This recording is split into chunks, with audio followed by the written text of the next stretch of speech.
Dr. Doreen Grand-Pichet is the Dr. Doreen is an expert in autism. Doreen Grand-Pichet. Dr. Grand-Pichet. Dr. Doreen Grand-Pichet. Dr. Doreen Grand-Pichet is a visionary in the field of autism. Now you can ask her questions on Ask Dr. Doreen.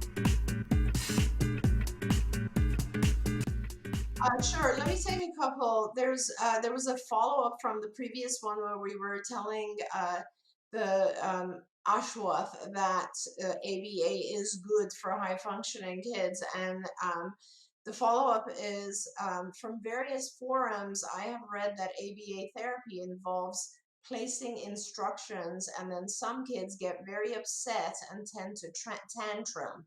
Is that a natural behavior? Do you have any advice for parents?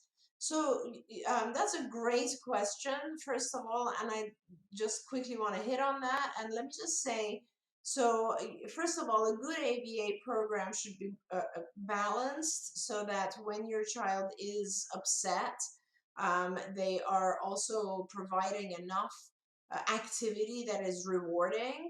But I just want to start from a different angle and say, you know, usually with any child, if you place demands on them, if you ask them to do things that they don't want to do at that particular time, they'll be a little bit upset. Any child, a child off the spectrum, right? So let's think of a child who wakes up in the morning and they just want to hang out at home and watch cartoons, and you say, oh, I'm sorry, you got to get dressed and go to school. And they get upset and they don't want to get ready to go to school. Or the child who it's afternoon, evening, and they're running around playing, and you say, sorry, it's time for a bath and bed, and they don't want to go do that. So anytime a child doesn't want to do something, they're going to get a little bit upset. Now, with typically developing kids, we set rules and we say, I'm sorry, you have to go to bed. I'm sorry, you got to get up and go to school. And it's the same thing with our kids on the spectrum. Unfortunately, our kids on the spectrum have a few more things that we just have to say no to, a few more things that we have to push them through. So yes, like when they're going through ABA and we're trying to teach them, just let's say, not to tantrum, but instead of tantruming, to ask for something. Or let's say we're trying to teach them not to hit someone when they want something, but to ask, or not to run away, but to, you know, ask for a break. All these types of things, they're going to object. They're going to be upset and they're going to tantrum. And it is natural in the sense that it's the beginning, like it's a reaction, right? But what we're also trying to teach our kids is that if they have a reaction, if they feel you know, upset, if they feel like there's too much pressure, that they use language to express themselves as opposed to tantruming and crying. So when a child in ABA, let's say I ask the child to do something, they tantrum and start crying, the appropriate response is not to give in and allow the child to do what they want to do, but it's to ignore the tantruming and crying as much as possible and to teach the child to actually ask in a more appropriate way.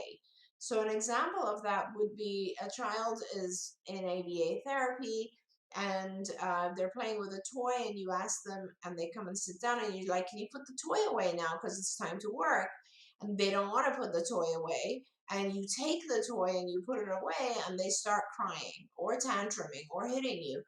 And the whole concept of ABA says, okay, don't give them back the toy, because if you give them back the toy, they learn that crying and tantruming and hitting you and all that is effective. So they're going to keep doing that in the future. And we don't want our kids to cry anytime they have to put something away, right? So instead, you just keep working and you teach the child to say something like, can I have the toy back?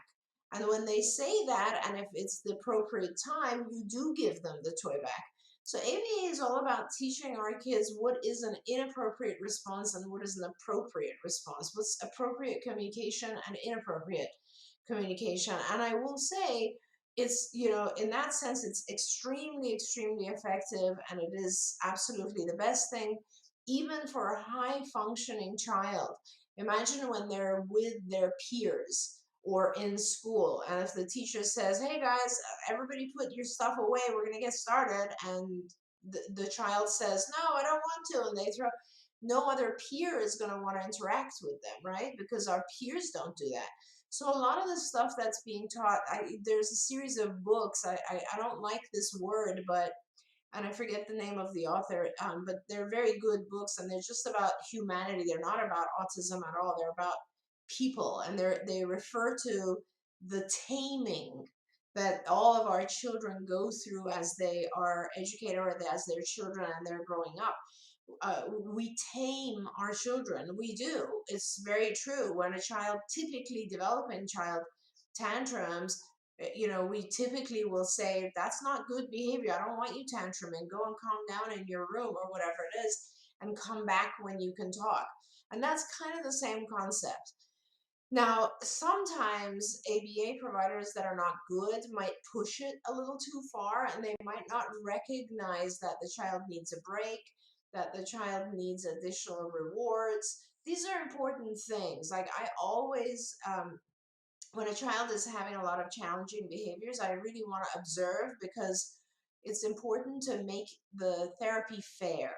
So the therapy, if a child's having a lot of tantrums, you don't just ignore it. You make sure that it's what you're requesting is easy, or you make it easier, and you increase the rewards for the appropriate behavior. So you make it more rewarding for the child to have more rewarding and easier to have the appropriate behavior as opposed to the tantrum. So hopefully that makes sense, Jenna. Do you know that's the thing? There's so many things that I quote you all the time, but that's the thing that I quote that you say the most. That it has to be fair. And if Yeah. we all take a moment every day and think about, okay, what is my child doing that is not working for me within my life that I wish that I could change or help them to grow, or however you want to word it. If we would take a minute and think, what am I asking them to do and what are they getting out of it? And is it fair? Is it Yep. a equation? It's a whole different mind shift for a caregiver, for a teacher, for anyone, and thinking, oh well, okay, how Yep. could I care? And I Yep. think once we get into that mindset, the thing that I always say to caregivers, because none of us want for our kids to ever be uncomfortable. None of us want for our kids to ever be frustrated. That's the truth. It hurts me when my child is frustrated. Physically Absolutely. feel pain when he is frustrated. But the example that was told to me many years ago, which I always go back to, is when our kids are learning how to walk and Mm-hmm. fall down and they hit their heads and they knock their heads on the coffee table and they fall down the stairs, and it's horrible, and Yeah. it's shocking to us. But at no point do we go, well, that's it, forget it, it's just too hard, he's hurting himself in the attempt of learning it, bring in the Yeah. wheelchair, get it, we're giving up on the walking. None of us say that. And I Yeah. think the difference is that we understand it is a phase, that they are going to get through the frustration, and that they are going to walk, and then they're going to run, Right. and there's a day very soon that our child, occasionally we all fall, right? But they'll be able to handle it, and that this is just part of their growing up process. And I wish that I could get families to see that with ABA, your child is going to get frustrated sometimes. That is absolutely true, but it's a part of them growing that's really natural. And that I do think you have to be careful that you're with the right ABA provider, so that someone is not deliberately making things frustrating for your child. I absolutely think that that's something people should be aware of. But if you're with good quality ABA, they would never be doing that. And it's only, the frustration is only, as my son will tell you, nobody ever died from frustration. Frustration is what happens right before something changes better. Yeah. That's so true. That's what my son said. He went through 5 years of intensive ABA.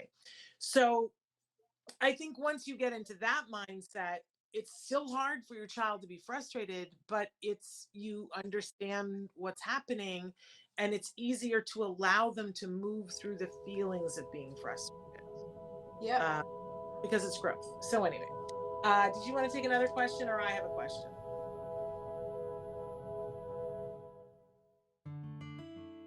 Thanks for watching Autism Live.